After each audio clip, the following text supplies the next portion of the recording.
Taong hindi natin magustuhan kahit na anong pilit sa mga sarili natin. May mga taong sadyang mabigat ang dugo natin kahit wala pa man din silang nagagawa sa atin. Ikaw kapuso, naranasan mo na bang magalit sa ibang tao kahit na wala namang ginagawang mali sa'yo? Dear Papa Dudut, ako nga pala si Rosa, 50 years old. Nagkaroon ako ng problema at eto ang ibabahagi ko sa inyo ngayong araw. May kinalaman po ito sa karelasyon ng anak kong si Buboy, 25 anyos. Hindi ko nagustuhan ang bagong nakarelasyon niya dahil kaedad ko lamang. Itago na lang natin siya sa pangalang Minda. This year lang nangyari ang kwento ko kaya fresh pa sa akin ang lahat ng mga nangyari. Nag-iisang anak namin ang asawa kong si Vic si Buboy kaya lahat ng pagpoprotekta ay ginawa namin para sa kanya. Inuna namin siya sa lahat ng bagay, lalo na kung alam naming mas kailangan niya. Spoiled sa amin si Buboy, lalo't siya lamang ang aming anak. Hindi niyo naman kami masisisi dahil wala kaming ibang tao na mapagbubuhusan ng pagmamahal noon. Hindi na ako pinalad pa na magkaanak at mabigyan ng kapatid si Buboy. Nagkaroon ng problema sa aking obaryo. Kaya naman tinanggap na lang namin ang asawa kong si Vic na kay Buboy lang namin paiikutin ang mundo namin. Lahat ng gusto ni Buboy ay binigay namin sa kanya. Maging masaya lamang siya sa piling naming mag-asawa. Kahit mga bagay na tinututulan namin ay nagawa pa rin namin siyang pagbigyan. Kahinaan naming mag-asawa si Buboy. Hindi namin siya magawang tanggihan kahit na masama ang loob namin. Iba pa rin kasi ang pakiramdam kapag nakita mong masaya ang anak mo sa pagsabi mo ng oo sa kanya. Hindi na nga rin siya nagtuloy sa kolehiyo dahil nakatamaran na niyang mag-aral. May kahinaan sa utak ang anak kong si Buboy kaya kailangan niya ng gabay. Pero hindi namin siya napilit na ipagpatuloy ang pag-aaral dahil hindi na raw talaga niya kaya. Hindi man namin sinang-ayunan yon ay wala na rin kaming nagawa, Papa Dudut. Akala namin ay doon lang kami magkakaroon ng problema sa anak namin. Hanggang sa pinakilala na nga niya sa akin ang karelasyon niyang si Minda. Isang bagay na hindi ko po inaasahan. Kakarating ko lang noon sa bahay isang hapon ng Lunes nang ibalita sa akin ni Buboy na meron na siyang karelasyon.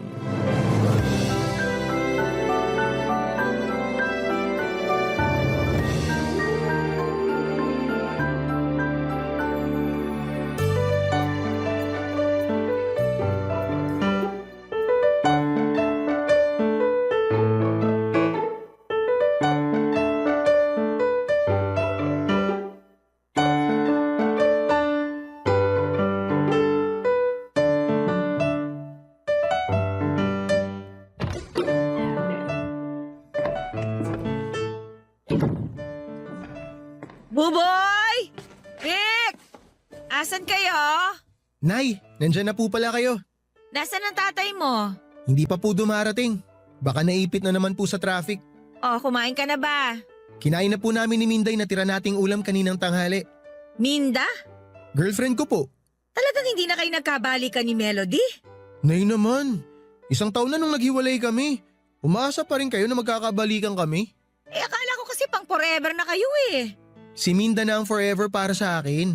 Naku ganyan din naman ang sinabi mo nung kayo pa ni Melody. Iba si Minda. Mature mag-isip, hindi toxic, bihira kung tuyuin.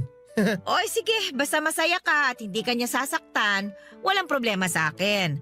Kailan mo ba siya ipapakilala sa amin ng tatay mo? Ngayon na po. Ngayon na? May kinakausap lang siya sa cellphone niya sa kwarto ko. Palabas na rin siya. Buboy, okay na ako. Ayan, sakto. Nay, ipapakilala ko lang si Minda. Girlfriend ko. Minda, nanay ko. Ikaw si Minda? Opo, magandang gabi po. Wag mo na akong puin. Parang magkaedad lang naman tayo eh. Mas matanda naman po kayo, Nay, ng ilang buwan. Kaya nga ang sabi ko, wag na akong puin. Pero di kayo mukhang 50 ha? 50 ka talaga? As in 50 years old? 5 at saka 0? Alam ko nakakagulat yung age difference namin ni Buboy pero… Hindi mo may imagine ang gulat ko. Pag magkasama naman kami, parang kaedad ko lang siya eh. Parang kaedad mo. Ikaw yung nagmumukhang 50. Ganon. Si Nanay talaga. Paano ba kayo nagkakilala? Teacher ka ba ni Buboy nung elementary o high school? Dentista ka ba niya? Nay! Okay lang Buboy, normal lang sa mga nanay na magtanong ng ganito. Nakaka-relate ka ba? Ilan na ba ang anak mo? Meron ka bang anak na kaedad ni Buboy ko? Sa maniwala kayo o hindi, single ako. Walang asawa o anak. Parang ang hirap namang paniwalaan yan. Pangalawang karelasyon ko pa lang si Buboy. May nakalibin ako noon at inabot kami ng 20 years bago kami nagkahiwalay. Bakit hindi mo balikan? 20 years din yun, ha? Baka naman nagkakamali ka lang sa anak ko. Baka ginagawa mo lang siyang panakikbutas. Nay, please naman. Naku, Aling Rosa. Pwede ko po ba kayong tawaging Aling Rosa? Rosa na lang ang tawag mo sa akin. Pero huwag ka magkakamaling dagdagan ng mama o kaya tita, ha? Rosa, wala na akong balak bumalik sa ex ko. Masaya na ako sa piling ni Buboy. Mabait at masipag. Napalaki niyo siya ng maayos. At sana huwag mong sirain. Uy, Nay! Nagbibiro lang naman ako. Kung dyan kayo nakakakuha ng saya sa mga sinasabi niyo, pagbibigyan ko kayo. Mabuti naman at nagkakaintindihan tayo. Bakit naman di ko maiintindihan ng kapwa ko matanda? Oo nga pala, bagay sa inyo ang stockings na gamit niyo. Di halata ang varicose veins niyo. Saan ba pwedeng umorder niyan? Parang umusok noon ang magkabilang tenga ko sa mga pasimpleng lait na sinabi ni Minda, Papa Dudut. Hindi ko lang pinahalata dahil ayoko magmukhang talunan sa aming dalawa. Marami rin siyang naging pasaring bago siya hinila ni Buboy para ihatid na. Nakahalata siguro si Buboy sa tensyon sa aming dalawa kaya minabuti niyang ilayo na sa akin si Minda. Hinintay ko siyang makauwi para masermonan ko pero tinawagan niya ako para ipaalam na kay Minda muna siya matutulog. Alam kong nagdadamdam ng konti si Buboy pero ayaw niya lang pag-usapan yon. Mas okay na rin yon na isip ko. Kesa naman mag-init kaming pareho at mauwi pa kami sa away na mag-ina. Hindi na rin ako nakakain after nang umalis silang dalawa dahil nawala na ako ng gana. Sinubukan ko manood ng TV pero lumilipad ang utak ko noon. Binuksan ko ang radyo para makinig ng music pero ganun pa rin ang mga nangyari. Wala pa rin ako noon sa hulog dahil sa nangyari sa aming tensyon ni Minda. Nag-overthink na rin ako at kung saan-saan napunta ang isipan ko. Natakot ako na baka ilayo ni Minda si Buboy sa akin. Alas 10 na ng gabi nang makauwi noon ang asawa kong si Vic, Papa Dudut. Nakailang tawag ako sa kanya nung umalis na Buboy pero hindi naman niya sinagot. Kaya mas lalo ako nainis dahil kailangan ko ng kakampi pero wala ang asawa ko. Hindi ako nakatulog kaagad at sinadyang hinintay ang pagdating ni Vic. At dumating na nga siya bandang alas 10 na at mukhang napagod sa trabaho at sa traffic. Kung normal na araw, baka hinayaan ko siyang magpahinga muna para makabawi ng lakas. Lalo't alam kong may trabaho pa siya kinabukasan. Pero hindi ko kayang ipagpaliban ang isyu ko sa relasyon ni Buboy at Minda. Kinailangan ko nang sabihin kay Vic ang lahat para makakuha naman ako ng simpatya at kakampi. Pinagtimpla ko muna siya ng kape at pinagdala ng damit na pangbahay. Noong naubos na niya ang kanyang kape at naisuot na niya ang pangbahay, hinarap ko na siya para ibalita ang mga nangyari. Ramdam na noon ni Vic na may masama akong balita dahil hindi ko naman siya madalas pinagdadala ng pangbahay at pinagtitimpla ng kape kung wala lang.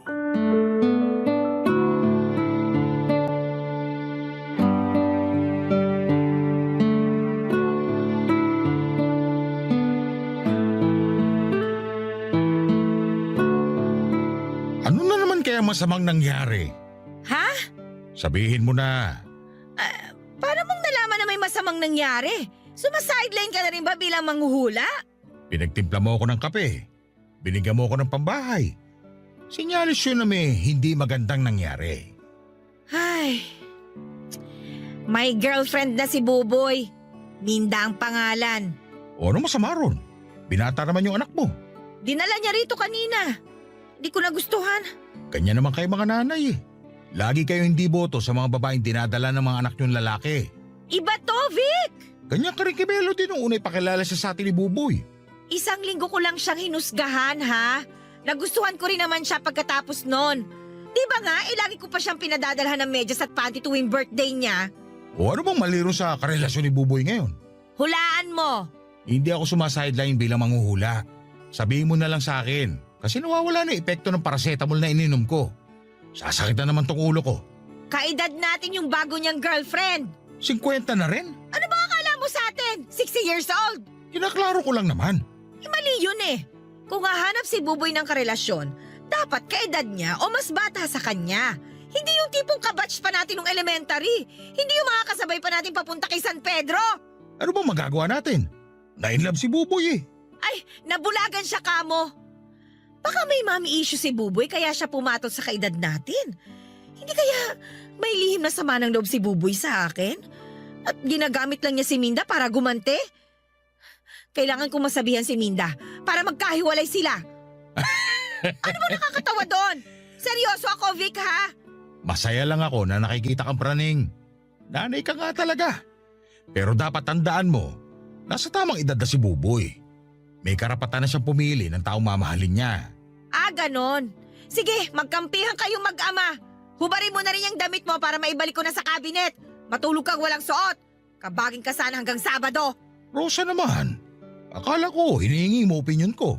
Hinihingi ko, nakampihan mo ako. Ay, talaga bang 50 anyos na si Minda? Oo nga! Nakikita ko na ang punto mo. Dapat kanina mo pa nakita. Hindi ngayon matapos kung hilingin na kabaging ka. Hindi nga naman magandang kaedad natin ang karelasyon ni Buboy. Hindi maganda para sa ibang nakakakita. Ayan, tama ka dyan. Asan ba si Buboy na mapagsabihan ko? Wala siya rito sa bahay. Doon daw matutulog kina Minda. Napansin siguro na naglalaitan na kami ng pasimple ng girlfriend niya kanina. Nilait ka nung Minda? Aba, hindi naman pwede yun. Dapat yan ang una mong sinabi. Hindi naman ako papayag na laitin ka ng kahit na sino. Ay dapat nga. Yan nga ang una kong sinabi. Ay, nakakainis talaga. Hayaan mo, kapag bumalik dito yung Minda na yon, pagtulungan natin. Hahanap tayo ng mali sa itsura niya. May varicose veins na rin ba siya? Malay ko. Pero yung sa akin, napansin niya. Napansin niya yung varicose veins mo? Eh di ba yun na itatago ng stockings mo? Kung maaga ka lang sanang dumating, narinig mo sana kung paano niya bastusin itong mga ugat ko. Kung alam ko lang na ngayon siya ipapakilala ni Buboy, eh di sana nagpajama ako o kaya nagmaong na pantalon para hindi niya nakita ang mga ugat ko sa binti na nagmumura sa galit. Kaya nga sorry na. Hayaan mo, hahanapan ko siya ng mali pag dumalaw siya rito. Hindi siya lalabas ng bahay nang hindi nagagalusan ng pagkatao niya. Aba dapat lang! Hindi mo na ba ako patutulugin ng hubad hanggang Sabado? Hindi ako pwedeng kabagin eh. May mga meeting ako hanggang Friday.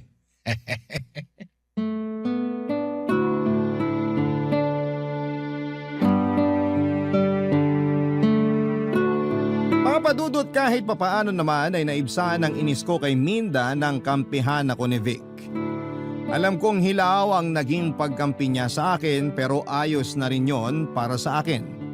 Gusto ko lang din talaga na may mapagsabihan noon ng sama ng loob ko. Nagtimpla ko ng gatas after ng pag-uusap naming mag-asawa tungkol kay Minda. Nagbago kami ng pag-uusapan para naman hindi ko maidala sa pagtulog ang galit ko. Kaya lang din naman ako pinalad na hindi yon maidala sa kama. Dahil noong nakahiga na kaming mag-asawa ay naalala ko na naman ang inis ko kay Minda.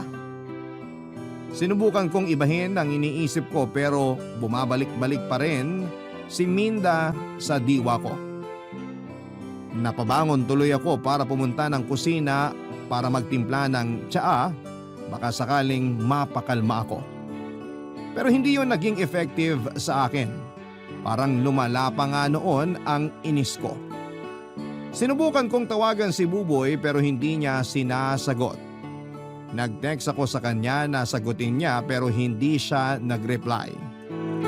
Baka nga naman kasi nakatulog na sila ni Minda.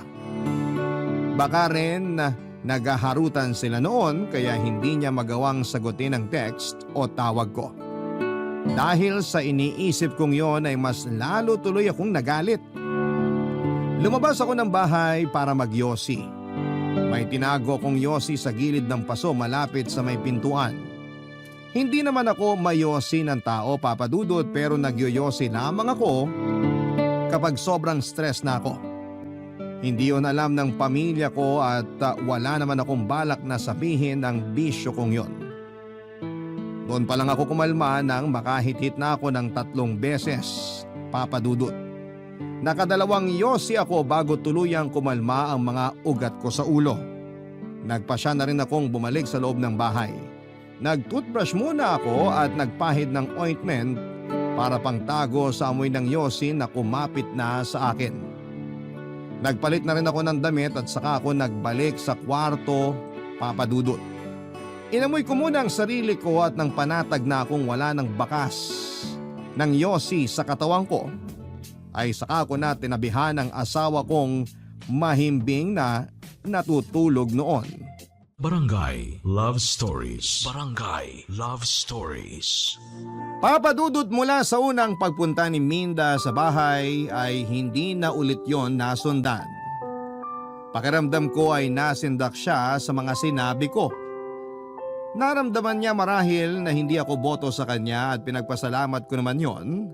At ilang araw din na hindi sumakit ang isipan ko sa kakaisip sa relasyon nila ni Buboy. Pinagdasal ko nga na sana ay natauhan na si Buboy dahil sa mga sinabi ko. Sana naliwanagan na siya na hindi sila para sa isa't isa. Hindi ko lang talaga ma-imagine noon na silang magkakatuluyan dahil sa layo ng agwat nila. Kung bakit naman kasi sa dami ng mga babaeng nagkagusto sa anak ko ay bakit doon pa sa kaedad ko?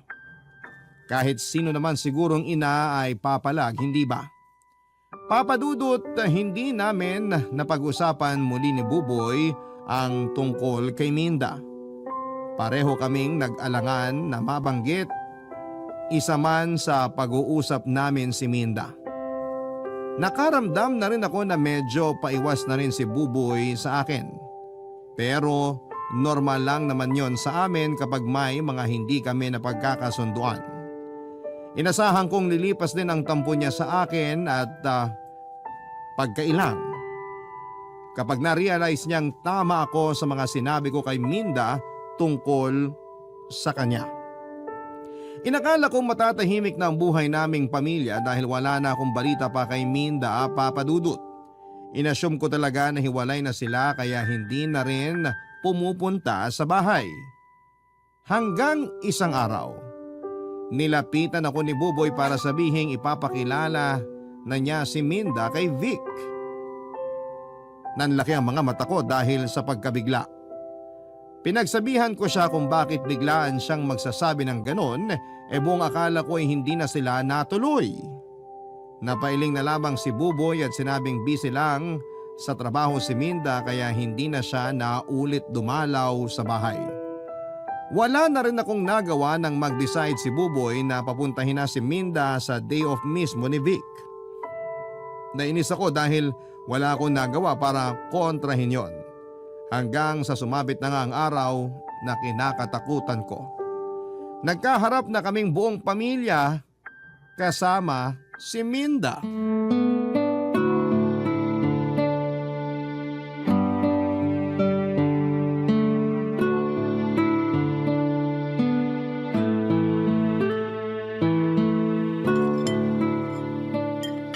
Minda, kumusta naman yung ginisang ampalaya? Masarap ba? Oo, namiss ko yung pait. Sobrang pait. Makakatulong to sa dugo ko. Ikaw ba ang nagluto? Ako ang nagluto. Ah, kaya naman pala. Anong kaya naman pala? Kaya naman pala. Masarap! Mas plastic pa sa timba. Ano po yon? Sabi ko, wag mo na akong puin, di ba? Tandaan mo, magkaedad lang tayo. Sorry ha. Minsan kasi nakakalimutan ko lalo kapag napapatingin ako sa legs mo. Joke lang. Saan ka nga pala nagtatrabaho, Minda? Nagmamanage ako ng online flower shop sa ibang bansa. Flower shop? Parang yung kay Buboy din pala, no? Bale tay, isa po ako sa sales representative ng flower shop na yun. Si Minda po yung boss ko. Mapera ka pala, Minda. Kaya naman pala. Kaya naman pala... Kaya may pang-maintenance ka. Maintenance? Hindi pa ako nirarayuma tulad mo. Pero kung sakaling tamaan ako, sabihin mo kung anong gamot mo ha, para makamura ako. Maintenance sa itsura ang ibig kong sabihin. Pero kung gusto mong pag-usapan ng rayuma, huwag ka mahihiya ah. Tayo-tayo lang naman ang nandito. Pwede ka namang umamin. Hindi naman kabawasan sa pagiging matanda mo kung sumasakit ang mga tuhod mo, 'di ba? Ano bang aaminin eh? Alam nyo ba tay na may biniling lupa si Minda sa Laguna? Malawak at maraming mga puno na namumunga ng prutas. Merong nyog, lansones, guyabano, may rambutan din. Matutuwa kayo tay. Balak namin ni Buboy na magpagawa ng tilapia farm doon sa lupa naming yon. Lupa nyo? May ambag ka ba ron, Buboy? Wala po, pero ako naman po magbabantay sa construction habang busy si Minda. Bala ko na rin po mag-resign para makapag full time ako dun sa lupa namin. Lupa ni Minda. Hindi nyo lupa. Nakakahiya naman anak. Wala kang ambag dun. Hindi kita pinalaki para angkinin ang lupa ng ibang tao. Angkinin mo na lang yung lupa ng lola mo sa Surigao. Makipag-away ka sa mga pinsan mo. Hindi kita pipigilan. Lupa namin ni Buboy yon. Binili ko yon para sa amin. Tsaka lang magiging legal sa inyo yon kapag kinasal na kayo. Sa ngayon, baka pwedeng sa'yo lang muna yung lupa. Thank you na lang sa offer, ha? May masama ba kung i-share ko yung properties ko kay Buboy? Boyfriend ko naman siya. Ay wala namang masama. Masyado lang kasing maaga para mag-share kayo ng mga ganyan. Hindi naman yan parang ulam lang na pwedeng i-share eh. May share pa rin naman ako, Nay. Ako nga yung magbabantay sa construction. Bali yun yung pinaka-share ko. Oy, ano bang alam mo sa construction? Kwarto mo nga hindi mo maayos eh. Ilang beses ko nang pinapagawa sa yung bintana mo, pero wala pa rin. Hindi ba, Vic? Ha? Isa ka pa eh. Hindi ka ba nakikinig? Nagtatalo na kami rito sa lupa, pero ikaw dyan… Hindi ko rin kasi alam kung bakit kailangang pagtalunan yung lupa ko eh. Ako naman ang bumili nun. Kaya dapat hindi mo sinasabing lupa ninyo ni Buboy. Ikaw lang naman ang bumili nun eh. Papaasahin Rosa. mo lang tong anak ko. Kapag nagkahiwalay na kayo, nganga na siya. Buboy anak, marami tayong lupa sa paso.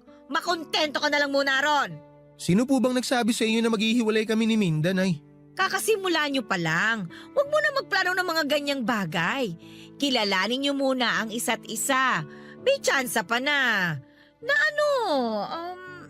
na makakilala ka ng mas compatible sa'yo. Yung bang kaedad mo at saka… Hindi yung kaedad nyo. Naintindihan ko kayo.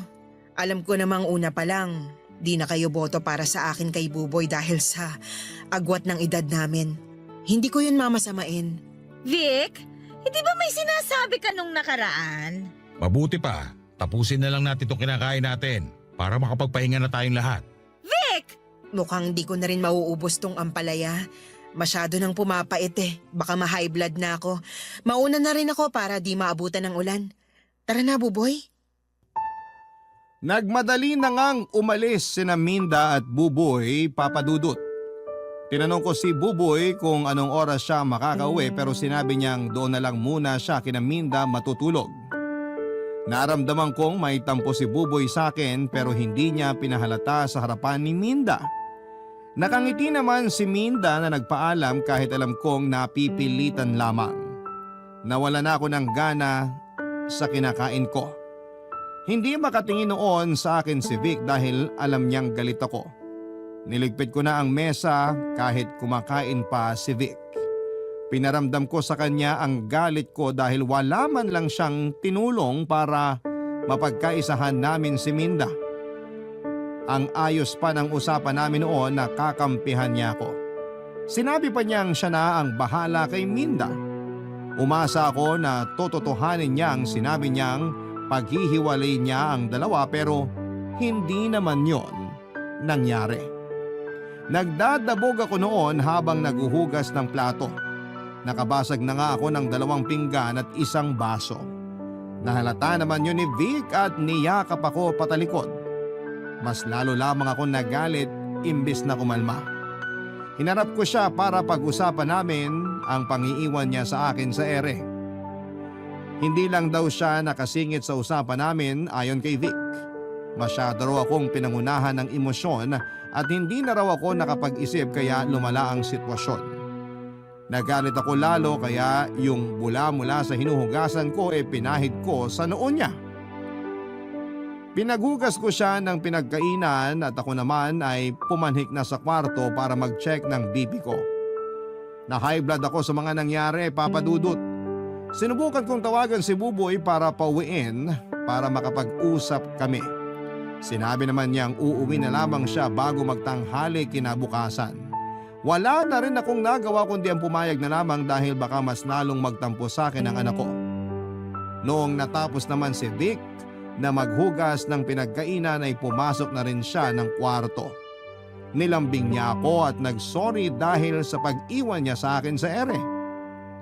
Nagkunwari akong nagtatampo pa. Pero nawala yon lahat ng sinabi niyang sa susunod na pagbalik ni Minda sa bahay ay magsasalita na siya. Nabuhayan ako ng loob at sinabi ko rin sa kanya na pagka-uwi ni Buboy kinabukasan ay pwede na niyang simulang siraan si Minda habang wala nga ang kontrabidang babaeng yon, Papa Dudut.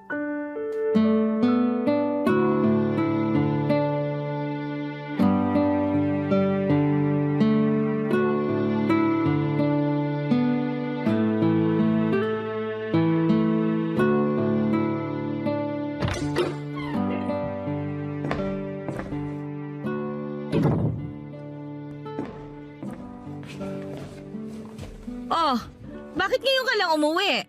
Sorry po, Nay. Si tatay po, nasan? Sabi mo bago magtanghali nandito ka na sa bahay. Pababa na ang araw ah. Naglambing kasi si Minda na mag-lunch muna kami bago ako umalis. At hindi mo man lang naisip na gusto ka rin naming makasabay magtanghalian? Niluto ko pa naman ang paborito mong adobong atay at balon-balunan. Pwede naman po akong kumain ulit. Konti lang din naman yung kinain ko kanina. Buboy, kararating mo lang ba? Vic, pagsabihan mo nga itong anak mo ha. Hindi tumutupad sa usapan. Ang sabi bago magtanghalian, uuwi siya rito. Oo nga naman, Buboy. Nagluto pa naman ang nanay mo ng paborito mo. Tingnan mo na. Sorry na nga po. Ipainit nyo na po yung niluto nyo para makakain na ako ulit. Sabayan nyo ako ha. Wala na. Nagtampo na yung adobo. Si nanay naman. Talo nyo pa adobo sa toyo nyo eh. Walang nakakatawa ron, Vic ha. Untugin ko kayo mag-ama eh. Sorry. Oh, asa si Minda? Bakit di mo sinama rito? Marami pa tayong dapat pag-usapan. Ano kasi, busy siya. May mga ano raw, parang aasikasuhin nata. Basta ganun, tungkol sa sa work. Napaghahalataan naman niyang pagsisinungaling mo, Buboy. Ayaw na niyang pumunta rito, no? Hindi po, andito nga siya kahapon, di ba? Mas mabuti pa siguro, wag na lang siyang pumunta rito sa bahay. Nay, alam ko naman na di nyo ganun kagusto si Minda para sa akin. Pero maniwala kayo, mahal ko siya. Mahal mo lang yata yan dahil may tilapia siya eh. Tilapia farm, Nay. Tsaka matagal pa po yun. Kalmahan nyo lang. Sa bagay, kung nagawa yon, siguradong hiwalay na kayo nun. Hindi ba, Vic? Bakit po ba parang sigurado na kayo na maghihiwalay kami ni Minda? Nanay mo ako. Alam ko, ramdam ko. Pwes, mali kayo, Nay. Si Minda na yung gusto kong makasama habang buhay. Sabi na eh.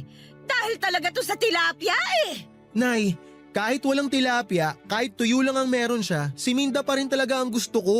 Kaya nga gusto ko kayong kausapin ni tatay eh. Tungkol saan ba yan? Bubukod na po ako. Magsasama na kami ni Minda. Ano? Hindi pwede! Bata ka pa, Buboy! Nay, ano bang bata? 25 anyos na ako. Legal na akong bumukod sa inyo. Vic, kausapin mo nga itong anak mo. Hindi siya pwedeng umalis dito sa bahay para sumama sa babaeng yon. Para sa'yo rin itong mga bilin namin. Pero tay… Hindi ka pwedeng bumukod. Dito ka lang sa bahay. Marami ka pang kailangan matutunan bago ka umalis. Ay… Nay, tay. Pasensya na po pero buo na po talaga ang desisyon ko. Buo na rin ang desisyon namin ng nanay mo. Hindi ka aalis ng bahay. Dito ka lang. Kung gusto mo, dito na lang kayo sa bahay magsama ni Minda para makasama ka pa rin namin. Nanlaki ang mga mata ko sa huling sinabi ni Vic. Wala sa usapan namin noon na titira si Minda sa bahay namin. Hindi ko nga sinang-ayunan na bumukod si Vic or si Buboy, pero mas lalong hindi ako sasang-ayon na magsama silang dalawa ni Minda sa poder ko pa. Natuwa si Buboy at niyakap ang tatay niya, habang ako ay nakatulala at hindi pa rin makapaniwala sa pulpol na sinabi ni Vic kay Buboy. Nagmadali na si Buboy na lumabas ng bahay para puntahan si Minda at ibalita ang mga sinabi ni Vic. Hindi na rin ako nakapagsalita pa at hindi na nakahabol pa para kontrahin ang suhestyon ni Vic Papadudut. Napaupo na lamang ako at nakaramdam ng hilo. Tumaas ata ang presyon ko at agad namang napansin niyo ni Vic. Kinuhanan niya ako ng tubig sa kusina at inabot sa akin. Imbis na kunin ay tinabig ko dahil sa galit ng tubig. Nadismaya ako sa mga nangyari, Papadudut. Hindi ko itinago yon kay Vic. Pumanhig ako ng kwarto at nagwala doon. Hindi naman sumubok noon si Vic na lapitan pa ako dahil natakot na rin siya. Hindi ko talaga alam noon kung ano ang pumasok sa isipan niya para patuloyin si Minda sa bahay namin. Nag-overthink ako habang nasa kwarto. Inisip ko ang mga mangyayari kapag nasa iisang bubong na lamang kami ni Minda. Napacheck tuloy muli ako ng BP at sa tuwing naiisip ko ang pangalan noon ni Minda ay tumataas ang presyon ko. Hindi ko talaga maintindihan kung bakit mainit ang dugo ko sa kanya. Alam ko namang normal sa isang ina na maging protective pagdating sa kanyang anak na lalaki. Pero iba talaga ang galit ko kay Minda. Inisip ko na hindi naman siguro ako buntis para paglihian ng bruhang yon. Sadyang mabigat lang talaga ang loob ko sa kanya at hindi ko kayang ipaliwanag noon sa aking mag-ama dahil paniguradong ako ang talo. Nahiga ako sa kama para magpakalma. Sinubukan kong matulog pero nabigo ako. Hanggang sa narinig ko na lamang ang pagkatok ni Vic sa kwarto. Hindi ko yon pinansin, Papadudut, hanggang sa siya na ang kusang pumasok ng kwarto at nagsorry sa ginawa niyang desisyon, Papadudut. Barangay Love Stories. Barangay Love Stories. Mabilis lang na nakalipat si Minda sa bahay. Nag-arkila siya ng 2 van para ilipat ang mga gamit niya. Halos napuno na ng mga gamit niya ang bahay ko, Papadudut. Hindi man lang nagpasabi kung ano yung mga gamit na dadalhin niya. Kinailangan ko tuloy itago yung ibang mga gamit namin para lamang hindi magmukhang masikip ang bahay. Nawala na ako ng gana na makipagtalo pa dahil alam kong kakampihan din siya ni Buboy. Ayoko na noon na sumama pa ang loob ko sa anak ko kaya sinubukan kong itigom na lamang ang bibig ko. Pero sa loob-loob ko ay puno pa rin ako ng galit noon kay Minda. Alam kong mas magaganda at mas mahal ang mga kagamitang dinala ni Minda sa bahay. Pero bilang respeto man lang sana ay hindi niya hinakot lahat. Gusto kong sabihin noon na baka pwedeng ibenta o i-donate na lamang niya ang ibang mga gamit niya pero nagpigil ako. Lalo na noong nakita kong masaya ang mag-ama ko na ginagamit ang mga yon. Mas lalo lamang akong nawala ng kakampi sa bahay dahil nagkasundo-sundo silang tatlo. Hindi na tuloy ako gaanong kakomportable noon sa sarili kong pamamahay. Sa pagdaan ng mga araw ay naging komportable na si Minda sa bahay ko. Hindi ko yon kinatuwa. Ilang oras lamang nagiging payapa ang kalooban ko tuwing nasa trabaho noon si Minda. Hindi ko alam noon kung masasanay pa ako sa sitwasyon namin. Hindi ko alam noon kung hanggang kailan ko maitatago ang inis ko. Hanggang isang araw ay nagkusa na ang loob kong ipakita ang totoong nararamdaman ko. Napadalas na ang pasaring ko kay Minda lalo tuwing naaabutan ko siyang mag-isa.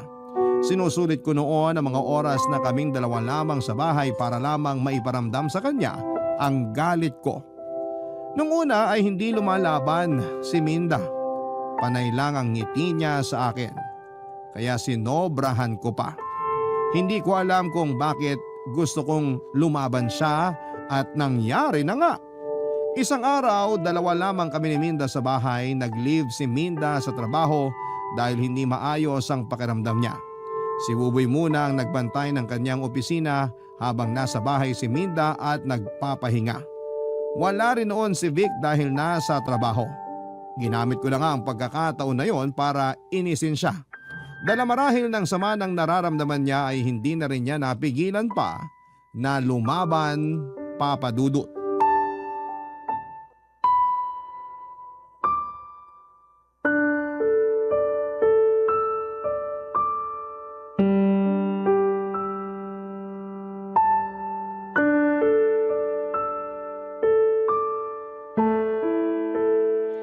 Hay, napakasikip na ng bahay ko. Kahit hangin, hindi na magkasya. Ako bang pinaparinggan mo o yung hangin? Ay, wala sa choices na binigay mo. Ang pinaparinggan ko, itong rocking chair na dinala mo. Ilang beses na kasing tumatama rito yung hinliliit ko sa paa. Baka isang tama pa, mapudpud na. Pinapakuha ko na yan sa pamangkin ko pero next week pa raw siya pwede. Huwag kang mag-alala. Doon na sa bahay nila mang pupudpud ng hindi liit yung rocking chair na yan. Bakit kailangan next week pa? Baka pwede ngayon na. Kahit ako na magbayad sa kukuha niyan para ihatid sa pamangkin mo. Next week pa kasi babalik yung pamangkin ko. Pasensya na ha. Akala ko kasi matutuwa ka kapag inuwi ko yan dito. Bakit naman ako matutuwa kung pupudpurin niya ng hinliliit ko? Kaya nga pasensya na eh. Yung pamangkin mo, baka gustong iuwi na rin yung sopa na nakabalandra dun sa kusina. Bagay naman yung sofa ko sa kusina natin ha. Bagay sa kusina ko? Paanong bumagay? Hindi nga ako makapagluto na maayos dahil dun eh. Puro talsik na rin ng mantika yon. Sino gusto mo po sa sopa na puro mantika? Si Buboy kasi ang nag-request ng sofa na yun na ilagay sa kusina mo. Para raw kapag nagluluto ako, uupo lang siya ron para makasama ako. Kayo na lang ni Buboy ang mag-usap tungkol dun sa sofa. Bakit pa kailangan ipaabot sa kanya? Pwede namang tayong dalawa na ang magdesisyon na tanggalin yon, di ba? Aabalahin pa natin si Buboy. Pero siya kasi yung may gustong ilagay yun sa kusina. Sa ayaw ko kasi sagabal nga sa pagluluto ko. Okay, hayaan mo. Next week isasama ko na rin sa ipapadala sa pamangkin ko. Baka meron pang nakakasagabal sa'yo na gusto mong mawala rito. Hindi mo magugustuhan ang isasagot ko sa'yo sa tanong mo na yan. Oo, gets ko. Alam kong ako yung sagabal na gusto mong mawala. Bakit mo naman sinasagot ang sarili mong tanong? Kasi wala ka namang lakas ng loob sagutin yung tanong ko. Sa bagay, sa ating dalawa, ikaw lang yung malakas lagi ang loob. Malakas ang loob na magdala ng mga kalat dito sa bahay ko. Malakas ang loob na makipagrelasyon sa mas bata sa'yo. Wow. Wow lang. Asan ang lakas ng loob mo? Wow na lang ba ang isasagot mo? Alam mo, ilang buwan na kitang tinitiis ha. Hindi kita nilalabanan kasi may respeto pa ako sa'yo. Kung may respeto ka sa akin, hindi mo sana pinatulan ng anak ko. Hanggang ngayon talaga hindi mo matanggap ang relasyon namin ng anak mo? Huwag kang umasa na matatanggap ko pa yan. Hindi naman ako umaasa talaga. Kasi sarado ang isipan mo. Kahit siguro gumuho ang mundo, nakalak pa rin yung utak mo. Sa bagay, ganyan naman talaga kapag may edad na, di ba? Lakas talaga makapagsabi na may edad na. Akala mo naman nagsusumixtin ka lang. Hindi hamak na mas marami ka pang puting buhok kesa sa akin, oh. Bata pa lang ako. Marami na akong puting buhok. Nasa lahi namin yun at di lang dahil sa edad ko. Talaga ba? Oo naman. Ikaw, yung varicose vein sa trayuma mo ba? Elementary ka pa lang meron na? Sa lahi ba nakukuha yan o sa edad? Talagang... Minda? Nay? Oh, nandyan pala kayo. Buboy! Napaaga ka yata ng uwi. Maaga kasi naming na-reach yung kota ngayong araw sa opisina eh. Nag-text ako sa'yo, Minda. Ay, sorry. Mahina ata ang signal dito sa sala ng nanay mo, kaya di ko na-receive. Check ko mamaya. Ayos lang kahit mamaya na pag bakante ka. Update lang naman sa opisina yung tinext ko sa'yo eh. Kumain na ba kayo? Bumili ako ng liempo oh. Sabay-sabay na tayo. Ang sweet naman. Buboy, baka pwedeng ikaw na munang umasikaso niyan sa kusina, ha? Susunod ako. Aayusin ko lang tong signal ng phone ko. Okay, sige. Nay, samahan niyo ako? Kaya mo na yan, anak. Hihilutin ko lang itong hinliliit ko. Baka kasi magtampo na sa kakauntog sa rocking chair ni Minda eh. O sige, relax lang kayo rito. Ako nang bahala sa pagkain natin. Punta na muna ako sa kusina ha. Maiwan ko na muna kayo. O, mabalik tayo. Sabi ko nga kanina, Talaga? talagang... Utang na loob naman. Hindi ka ba napapagod makipag-away? Kasi ako rinding-rindi na eh. Huwag mo nang ubusin ang lakas mo sa pangiinis sa akin kasi wala ring mapupuntahan yan. Tataas lang lagi ang BP mo. O, ngayon titiklop ka. Kanina lang matapang ka. Para kang pinausukang tandang. Tapos ngayon... Dumating si Buboy. Gusto mo bang makita ng anak mo ang pagtatalo natin? Di mo ba naisip kung anong epekto nito sa kanya? Puro na lang ba? Sarili mong galit ang iniintindi mo? Wala akong balak iwan ng anak mo. Mahal ko siya. Kung di mo pa rin ako masikmura, maiintindihan ko. Pero wag mo naman sana akong bastusin tulad ng ginagawa mo ngayon. Hindi ba tayo pwedeng mamuhay na lang ng payapa para kay Buboy? Hindi ba pwede yun? Hindi na ako nakasagot sa huling sinabi ni Minda. Lunok na lamang ako ng laway dahil may punto siya. Nagmukha akong talunan sa mga sinabi niya at alam kong tama naman siya. Hindi naman niya hinintay na makapagsalita pa ako at tumayo na siya mula sa pagkakaupo at saka pumunta sa kusina para samahan si Buboy. Ako naman ang napaupo sa rocking chair at napaisip sa mga nangyari. Napaisip ako sa mga sinabi ni Minda. Doon ako nakaramdam ng konsensya dahil maayos naman si Mindang makisama pero ako lang yung gumagawa ng paraan para maging negative ang lahat. Kaya naman naisipan kong itigil na ang nararamdaman kong galit sa kanya.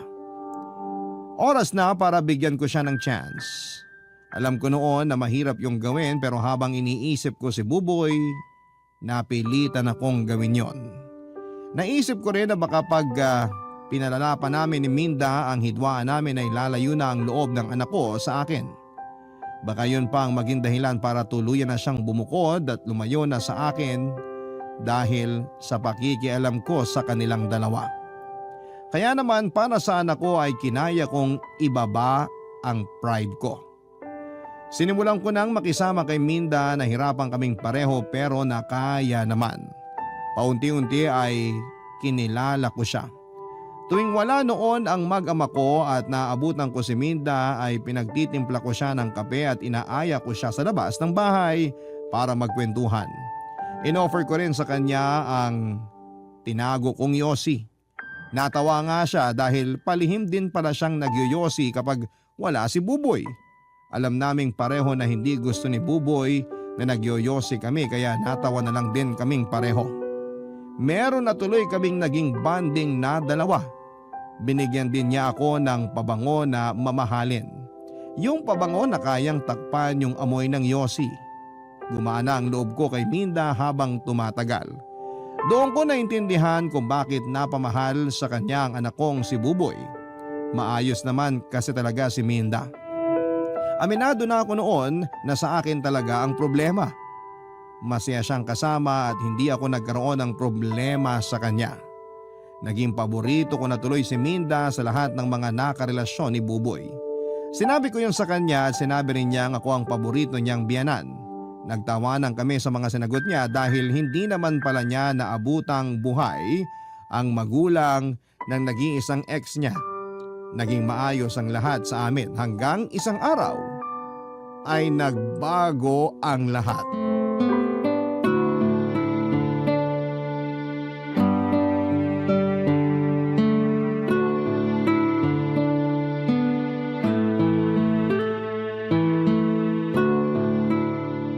Bagong paborito ko na tong nilagang baka ni Rosa.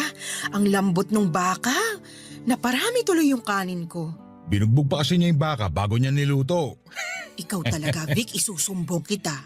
Matagal ko nang sinumbong ang sarili ko. Gusto mo, samahan pa kita eh. Sige, next week pag di na ako busy. Maiba tayo. Busy na si Buboy sa lupa niya sa Laguna. Ang dami na nga niyang plano para ron. Hinayaan ko na lang. Ang saya rin naman kasi niyang tingnan habang ginaganahan. Masaya rin akong tignan habang ginaganahan. Hoy, ano ba? Balik naman. Para makita mo kung paano ako ganahan. Baka may makarinig sa'yo, Vic. Mamaya pang gabi ang uwi ni Rosa. Si Buboy, di ba, sabi niya, tatawag naman siya pag babiyahe na pauwi. Tara na, mabilis lang to. Sa kwarto niyo ba ni Rosa? Dito na lang tayo sa sala. Ayoko nang pumanik. Nahawa na yata ako sa rayuma ng asawa mo. Halikan ko yung tuhod mo eh. Nakakagamot ng rayuma laway ko. Sa labi ka muna. Tapos pababa sa tuhod ko. O sige, sabi mo eh. Halika nga rito. Mga hayop! Rosa! Rosa, teka lang. Walang teka lang! Wala ngang preno yung kademonyohan ninyo eh! May balik pa sa tuhod! Ano ka, santo? Please, hayaan mo kami mag-explain. Kahit anong explanation ninyo, wala akong tatanggapin! Rosa, makinig ka. Hindi namin to sinasadya. Hindi sinasadya? Biglaan lang ba? Parang hindi naman!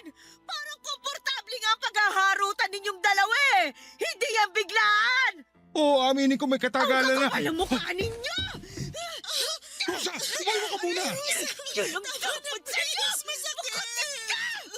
Makapabuto tayo ni Buboy. Hindi mo may buhok ni Minda. Ngayon, nagawa mo pa mag-alala kay Buboy? Hindi mo ba naisip yun habang nagpapalitan kayo ng laway ng haliparot ng mindang ito? Please, Rosa. Mali kami, oo. Please, tigilan na natin to. Kung kailan kayo nahuli, tsaka nyo maiisipang itigil. Sinabi ng tama na eh. Tigilan mo ng pananakit kay Minda.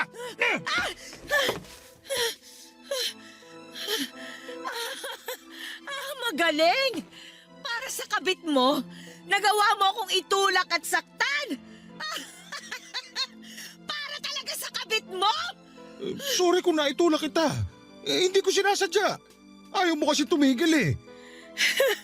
Hindi sinasadya? Ilang beses nyo bang gagasgasin ang mga salitang yan, ha? Hindi na ako naniniwala sa salitang yan! Sinadya mo ako itulak! Sinadya mo ako saktan!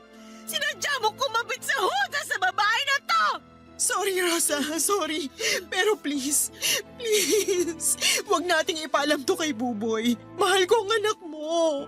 Hindi ko siya kayang mawala sa akin. Sana bago mo hinubad ang panty mo para sa asawa ko, naisip mo sana yan! Mali naman talaga eh. Mali talaga. Nagpatukso ako, oo. Nalungkot. Pasensya na. Hanggang ganyan na lang kaya mong sabihin, ha? Kasi ayoko nang depensahan ang sarili ko. Mali ako. Rosa, pag-usapan natin to. Para sa kapakanan ni Buboy.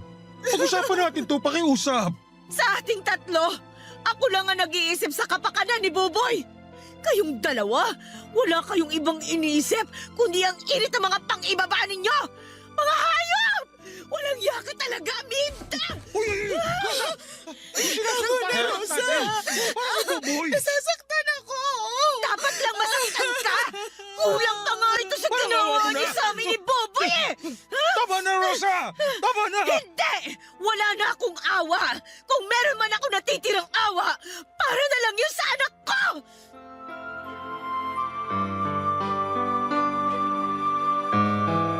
Sinubukan kong kalmahin ang sarili ko nang marinig ko nang paulit-ulit ang pangalan ng anak ko. Napaiyak na lamang ako at napaupo sa sahig sa sobrang sakit ng nararamdaman ko. Hindi nagtagal ang panginginig ng katawan ko, sinubukan akong yakapin ni Vic pero sinampal ko siya ng ilang ulit. Hindi naman niya ako nilabanan dahil alam niyang deserve niya yon. Nang mapagod akong saktan silang pareho ay doon na ako kinausap ni Vic at inamin niyang matagal na silang nagkaroon ng lihim na relasyon.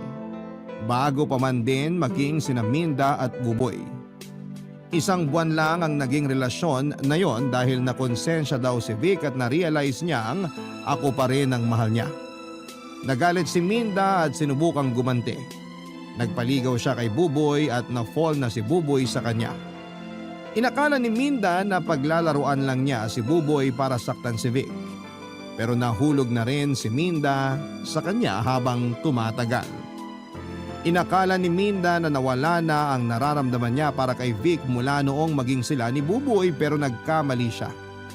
Mula noong tumira si Minda sa bahay ay nanumbalik ang pagmamahal niya para kay Vic at ganon din ang asawa ko para sa kanya. Sinubukan na naman daw nilang pigilan ang nararamdaman nila pero nahirapan sila dahil nagkalapit silang muli. Hindi naman nawala ang nararamdaman ni Minda para kay Buboy at aminado naman siyang mas mahal niya ang anak ko kesa sa asawa ko. Nadala lang daw sila ng init ng nararamdaman nila sa tuwing naiiwan silang dalawa na magkasama ni Vic. Nagkamali sila na napasunod sila ng tawag ng laman pero handa na raw nilang talikuran ang ginagawa nila.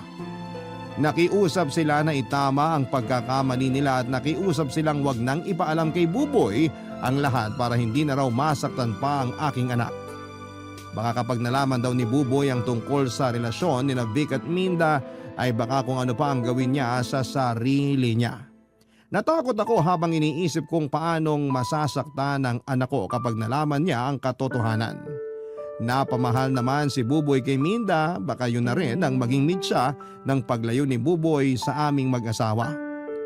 Kaya wala akong nagawa kundi ang umuo na lamang para sa kapakanan ng anak ko. Nagpanggap kaming tatlo na parang walang nangyari at doon ako nahirapan. Araw-araw mula noon hanggang ngayon ay puro guilt na lamang ang nafe-feel ko sa tuwing nakakaharap ko si Buboy. Kaya ngayon ay gusto kong matulungan ninyo ako dahil hindi ko na alam ang gagawin ko, Papa Dudut. Tama bang ilihim ko na lang ang lahat ng ito sa anak ko at ipagpatuloy pa rin ang lahat na para bang walang nangyari? O sasabihin ko na ang katotohanan? Maraming salamat, Papa Dudut, hindi lamang sa pagbasa ng aking liham, kundi sa pakikinig na rin sa aking hinaing. Sana ay magawa ninyo akong tulungan kasama ng mga kabarangay natin na laging nakasubaybay sa inyong programa. Hanggang dito na lamang ang aking liham. More power sa inyong number 1 radio station, ang Barangay LS. Ang inyong kabarangay forever, Rosa. Nagustuhan ng iyong napakinggan? Ituloy yan via live stream sa www.gmanetwork.com/radio. Barangay LS 97.1